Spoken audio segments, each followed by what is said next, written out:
Hello everyone, I hope you all are good. इस video में हम पार्ट नंबर 4 करेंगे, चैप्टर इवोल्यूशन का। Page number 113।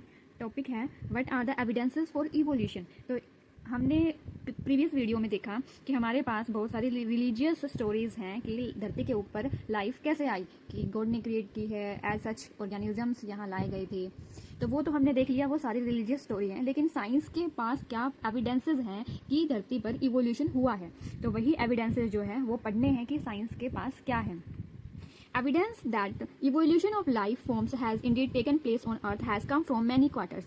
तो ये जो evidences है evolution के, धरती पर evolution हुआ है, वो बहुत सारे हिस्सों से हमारे पास evidences आते हैं। मीन्स अलग अलग तरह के evidences हैं हमारे पास। Fossils are remains of hard part of life forms found in rocks। fossils, सबको पता है fossils क्या होते हैं। जब धीरे धीरे जो है rocks की formation होती है और उनके बीच में अगर रिमेन्स जो हैं, डेड पार्ट्स हैं, ऑर्गेनिजम्स हैं, वो फंस जाते हैं, तो वो उनके वहाँ फोसिल्स बन जाते हैं। Rocks from sediments and a cross section of earth crust indicate the arrangement of sediments one over the other during the long history of earth. तो अगर हम क्रॉस सेक्शन करके देखें अर्थ क्रस्ट का, अगर हम क्रॉस सेक्शन करके देखें तो हमारे पास जो है वो अलग अलग तरह की अरेंजमेंट्स आ जाएंगी। एक बार ये देखते हैं कि क्या बोला गया है।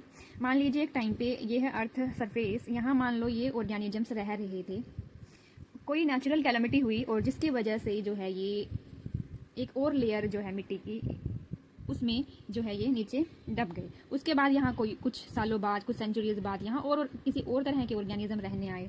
उसके बाद फिर से जो है यहाँ किसी डिजास्टर की वजह से यहाँ फिर से जो है ये नीचे दब गए। उसके बाद किसी और तरह के ऑर्गेनिजम्स यहाँ रहने आए और फिर से ये हुआ। तो ये धीरे धीरे जो है इस तरह से जो है, अगर हम इस अर्थ क्रस्ट को इसका क्रॉस सेक्शन करके देखें तो ऐसे हमें डिफरेंट टाइप्स के ऑर्गेनिजम्स जो हैं वो हमें यहाँ अलग अलग लेयर्स में अलग अलग टाइप के, अगर मान लो ये ए लेयर है, ये बी है, ये सी है, तो ए लेयर में हमें अलग टाइप के ऑर्गेनिजम्स मिलेंगे क्रॉस सेक्शन में, बी में अलग टाइप के, सी में अलग टाइप के। तो ये बात इसमें बोली गई है।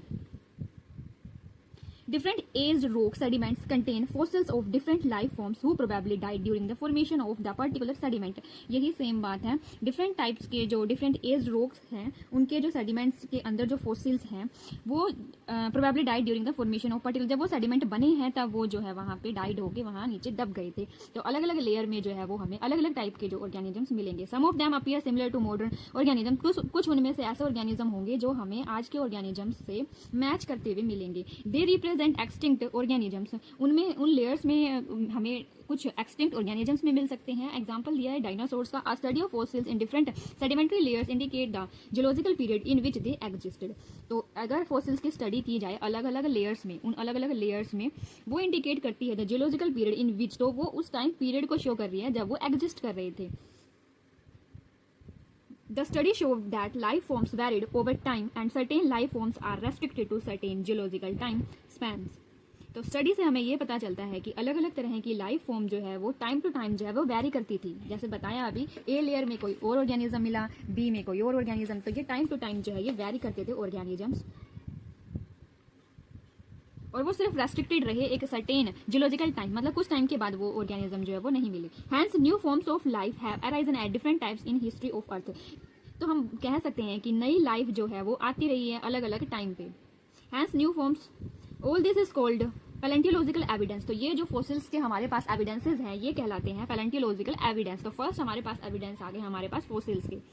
नेक्स्ट है, आपसे क्वेश्चन पूछा है, do you remember how the ages of fossils are calculated. कि फोसिल्स की एज, वही कार्बन डेटिंग सुना होगा, कार्बन डेटिंग से जो है वो फोसिल्स की एज को कैलकुलेट किया जाता है। बेसिकली होता क्या है कार्बन डेटिंग में, यूजुअली जो है हम कार्बन 12 जो है, कार्बन 12 ये सभी ऑर्गेनिजम्स में, प्लांट्स में मिलती है, लेकिन इसी का एक आइसोटोप होता है कार्बन 14। तो ये जो आइसोटोप है कुछ परसेंटेज ये भी एनवायरनमेंट में प्रेजेंट होता है और ये हमारे अंदर भी एंटर कर जाता है कार्बन 14।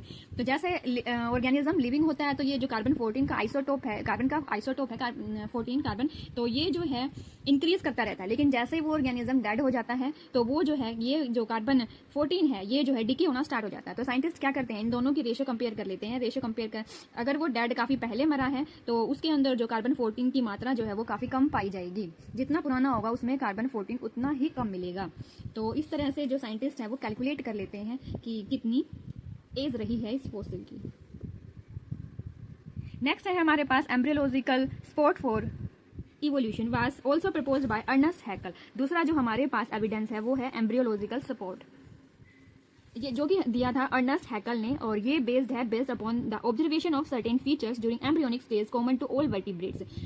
एम्ब्रियोनिक स्टेजेस से रिलेटेड है। ये कह रहा है कि सारे जितने वर्टिब्रेट्स हैं उनके जो एम्ब्रियोज हैं वो कुछ ना कुछ फीचर्स जो है वो सिमिलर अपने शेयर करते हैं। फॉर एग्जाम्पल, एक minute, embryonic common to all vertebrates that are absent in adult, लेकिन वो फीचर्स जो हैं वो एडल्ट में एब्सेंट होंगे। For example, the embryos of all vertebrates including human develop a row of vestigial gill slit just behind the head, but it is a functional organ only in fish and not found in any other adult vertebrates. इसमें example दिया है कि vertebrates के जो embryos होते हैं, even human being का भी जो एम्ब्रियो है उसके अंदर जब वो एम्ब्रियो होता है तो उसमें हेड के जस्ट पीछे जो है, मींस हेड के नेक्स्ट, उसमें गिल स्लिट पाई जाती हैं, बट वो गिल स्लिट जो है वो नॉन फंक्शनल होती हैं, इसलिए वेस्टिजियल लिखा हुआ है, मतलब फंक्शनल नहीं है, उनका कोई काम नहीं है। तो वो वेस्टिजियल गिल स्लिट प्रेजेंट होती हैं बहुत सारे ऑर्गेनिजम्स के एम्ब्रियोज में, लेकिन ये सिर्फ और सिर्फ फंक्शनल मिलते हैं गिल स्लिट, किसमें, फिश में, और किसी भी जो है वो और अदर अडल्ट वर्टिब्रेट्स में ये नहीं पाए जाते। However this proposal was disapproved on careful study performed by Karl Ernst von Baer. लेकिन ये जो है इस आइडिया को, इस एविडेंस को इतना सपोर्ट नहीं मिला, इसको डिसअप्रूव कर दिया गया। और ये किसने किया? ये किया है कार्ल अर्नेस्ट वॉन बियर ने।